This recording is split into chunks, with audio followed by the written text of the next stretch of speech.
کیونکہ یہ گھر کرائے کا تھا۔ میں ان حالات میں کہاں جاؤں گی؟ مگر چچا کے خط نے مجھے جینے کی ایک نئی راہ دکھائی۔ ارد گرد سے لوگ جمع ہو گئے اور خالہ کی تدفین کی تیاریاں کرنے لگے۔ چند دن بعد میں نے مکان کی چابی مالک کے مکان کے ہاتھ میں تھمائی اور چچا کا گھر ڈھونڈنے چل پڑی۔ میرے چچا کا گھر ملتان میں تھا، اسی لیے میں نے بس پکڑی اور ملتان کے لیے روانہ ہو گئی۔ میں راستے میں سوچنے لگی کہ ضرور میرا چاچا پیسے والا آدمی ہوگا، جبھی وہ خالہ کو ہر مہینے پیسے بھیجتا تھا، اور اب میں چچا کے گھر سکون سے اپنی زندگی بسر کروں گی۔ مگر جب میں چچا کے گھر پہنچی تو مجھے بہت مایوسی ہوئی، کیونکہ چچا امیر تو تھا مگر وہ بہت خود غرض اور لالچی انسان تھا۔ اس نے مجھ یتیم اور بے بس لڑکی پر تھوڑا سا بھی ترس نہیں کھایا اور کہنے لگا، تم میرے مرحوم بھائی کی بیٹی ہو، اس کے مرنے کے بعد میں نے تمہیں تمہاری خالہ کے حوالے کر دیا، کیونکہ میں نے کبھی شادی نہیں کی، مجھے عورتوں سے نفرت ہے، لیکن میں تمہاری خالہ کو تمہارے خرچے کے لیے پیسے بھیجتا تھا۔ مگر اب جب تمہاری خالہ ہی نہیں رہی تو تم یہاں رہ سکتی ہو، مگر اس کے لیے میری ایک شرط ہے۔ چاچا کے منہ سے ایسی بات سن کر میں ہکا بکا رہ گئی، کیونکہ اس کا گھر تو بہت بڑا تھا اور روپے پیسے کی بھی کمی نہیں تھی، مگر اس نے تو ایک شرط رکھ دی۔ خیر میں نے چچا سے کہا کہ مجھے اس کی ہر شرط قبول ہے، کیونکہ میرے پاس کوئی اور ٹھکانہ نہیں ہے۔ چچا نے میری بات سن کر مجھ سے کہا کہ دیکھو، میرا گھر کافی کشادہ ہے اور اس میں بہت سارے کمرے ہیں، لیکن میرے پاس 2 ہی ملازم ہیں، اسی لیے میں گھر کا خیال نہیں رکھ پاتا۔ تم میری بات سمجھ رہی ہو نا؟ میں نے کہا جی چچا، مگر چچا کی بات سن کر میں اداس ہو گئی، کیونکہ چچا نے تو مجھے بھی یہاں نوکر رکھ لیا تھا۔ چچا نے مجھے میرا کام بتایا کہ تم اس گھر میں اس شرط پر رہ سکتی ہو کہ میں رات دن ایک کمرے میں جاگ کر گزاروں گی، کیونکہ وہاں سے پورا گھر دکھائی دیتا ہے۔ چچا کو لگتا تھا کہ اس کے ملازم گھر سے چیزیں چرا لیتے ہیں، اسی لیے چچا نے ہر جگہ کیمرے لگا رکھے تھے۔ میں نے چچا کی بات مان لی، کیونکہ میرے پاس اور کوئی ٹھکانہ نہیں تھا۔ میں چچا کے گھر محفوظ تھی۔ چچا نے بے شک مجھے نوکرانی سمجھ کر رکھ لیا تھا، مگر 2 وقت کی روٹی تو دے رہا تھا۔ خالہ بھی تو مجھ سے سارا دن کچرا صاف کرواتی تھی، میرے سسرال والے بھی تو مجھ سے سارے گھر کے کام کرواتے تھے۔ شاید میری قسمت ہی ایسی تھی، مجھے دوسروں کے سہارے پر ہی زندہ رہنا تھا۔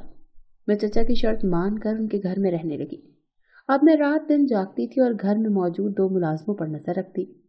کبھی کبھی میں سوچتی تھی کہ شاید چچا کے گھر رہنے سے میری قسمت بدل جائے، کیونکہ ہو سکتا ہے کہ کسی دن میرا چاچا مر جائے اور یہ سب کچھ میرا ہو جائے۔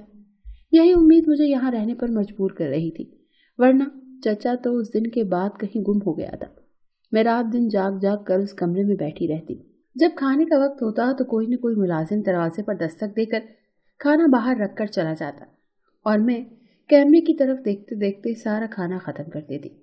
چاچا نے کنجوسی کی ساری حدیں پار کی ہوئی تھی۔ کبھی کچن میں کھڑی بوڑھی نوکرانی کو دیکھتی تو احساس ہوتا کہ کچن میں کچھ خاص سامان بھی کھانے کو نہیں ہے۔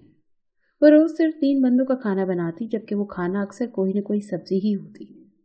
رات کے وقت جب اس عورت کا کام ختم ہو جاتا تو وہ کھانا کھاتے وقت بہت روتی۔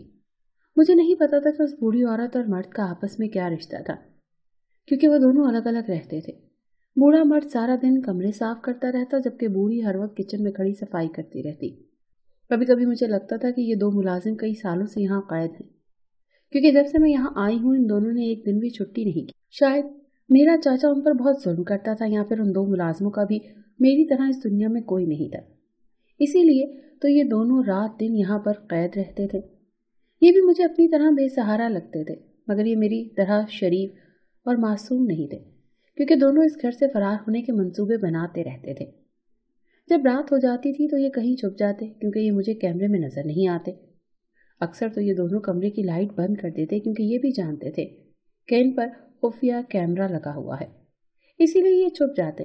لیکن میں جانتی تھی کہ اس کا کوئی فائدہ نہیں ہے، کیونکہ گھر کے دروازے پر ایک کوڈ لگا ہوا تھا جو صرف مجھے اور چاچا کو ہی پتا تھا۔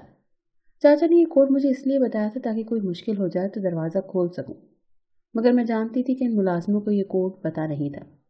اگر یہ بیچارے یہاں سے نکل جاتے تب بھی اس گھر سے نکل نہ پاتے، مگر میں یہ بات انہیں بتانا نہیں چاہتی تھی تاکہ یہ یہاں سے فرار ہونے کی کوشش ہی نہ کریں۔ میرا چاچا تو پتھر دل تھا، مگر میں بہت نرم دل تھی۔ ان دونوں کو دیکھ کر مجھے اپنے ماں باپ یاد آ جاتے، کیونکہ آج وہ زندہ ہوتے تو یہ نوبت ہی نہ آتی، اور میں بھی آج پرائے گھر میں نہ ہوتی۔ گھر میں موجود ملازم جب ایک لکڑی کے سہارے پورے گھر میں ٹک ٹک کر کے گھومتا تھا تو مجھے بڑا ڈر لگتا تھا۔ مجھے لگتا تھا یہ کسی دن مجھے بھی مار دے گا جان سے۔ جب بھی ملازم دروازے پر دستک دیتا تو میں گھبرا جاتی۔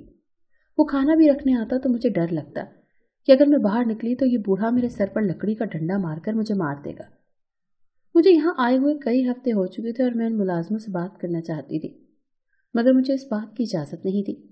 اکثر اچانک ہی چچا میرے پاس آ جاتا اور وہ مجھ سے ساری تفصیل پوچھتا، اسی لیے میں ڈرتی تھی کہ کہیں چچا مجھے ان کے ساتھ بات کرتا نہ دیکھ لے، مجھے اپنے گھر سے نکال نہ دے۔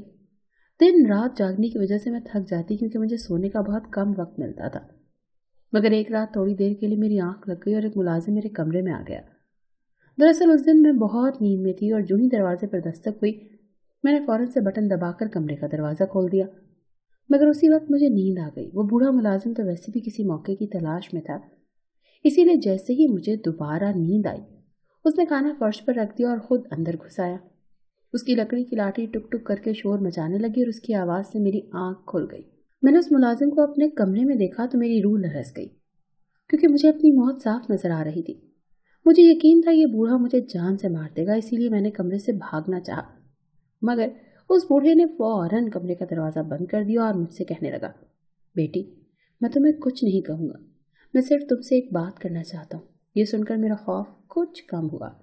یہ دیکھ کر وہ بوڑھا کہنے لگا، دراصل یہ گھر میرا ہے، مگر اس آدمی نے ہمیں یہاں قید کر دیا اور خود اس کا مالک بن گیا۔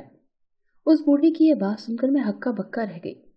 اسے نہیں پتا تھا کہ وہ جس آدمی کے بارے میں بات کر رہا میں اسی کی بھتیجی تھی، مگر میں نے بھی یہ بات اسے نہیں بتائی اور اسے کہا کہ تمہارے پاس کیا ثبوت ہے؟ یہ سن کر وہ کہنے لگا، میں تمہیں سارے ثبوت دکھاتا ہوں، لیکن تمہیں اس کے لیے ایک کمرے میں جانا ہوگا۔ میں اس بوڑھے کی بات کا اعتبار کر لیا اور اس کے ساتھ چل کر وہاں چلی گئی جہاں وہ مجھے لے جانا چاہتا تھا۔ مجھے اس بوڑھے کی بات کا زیادہ یقین نہیں تھا، مگر میں جو ہی اس کمرے میں رکھے ثبوت دیکھے مجھے اس کی بات کا یقین ہو گیا، کیونکہ وہاں سارے ثبوت رکھے تھے۔ یہ دیکھ کر اس بوڑھے نے مجھ سے منت کے انداز میں کہا کہ ہم دونوں میاں بیوی کی مدد کرو۔ یہ سن کر مجھے پتا چلا کہ یہ دونوں بوڑھے ملازم آپس میں میاں بیوی ہیں، مگر میں ان کی مدد کیسے کر سکتی تھی، کیونکہ اگر چچا کو یہ بات پتا چل جاتی تو وہ مجھے یہاں سے نکال دیتا۔ مگر اس وقت اس بوڑھے نے مجھ سے کہا کہ تم فکر مت کرو، یہ آدمی میرا بھائی ہے، میں یہاں سے نکلنے کے بعد تھانے جاؤں گا اور پولیس والے سارے ثبوت دیکھ کر اسے جیل بھیج دیں گے، اسی لیے وہ تمہیں کچھ نہیں کہے گا۔ یہ سن کر میں رونے لگی اور میں نے اسے بتایا کہ میں بھی اسی کے بھائی کی بیٹی ہوں۔ یہ سن کر وہ حیران اور پریشان رہ گیا، کیونکہ میں اس بوڑھے کی ہی بیٹی تھی، مگر میرے چچا نے دولت کے لالچ میں میرے ماں باپ کو یہاں قید کر دیا اور مجھے یتیم اور لاوارث بنا کر میری خالہ کے گھر بھیج دیا۔ حقیقت کھلنے پر ہم اپنے اماں ابا کو لے کر تھانے پہنچ گئے اور ساری بات کھل کر تھانے دار کو بتائی۔ پولیس والے بھی یہ کہانی سن کر بڑے حیران ہوئے۔ تھانے دار نے اسی وقت نفری ساتھ لے کر بنگلے پر ریڈ کر دی۔ پولیس نے میرے چچا کو گرفتار کر لیا۔ میں نے بھرپور قانونی کارروائی کی اور چچا کو جیل بھجوا دیا، کیونکہ میں چچا کو معاف تو کر سکتی تھی، مگر جو انہوں نے میرے اماں ابا کے ساتھ کیا تھا وہ قابل معافی نہیں تھا۔ آج میں اپنے ماں باپ کے ساتھ اس بڑے سے گھر میں بہت خوش ہوں، جس کی اب میں مالک تھی، اور میرے امیر ہونے کا سپنا پورا ہو چکا تھا۔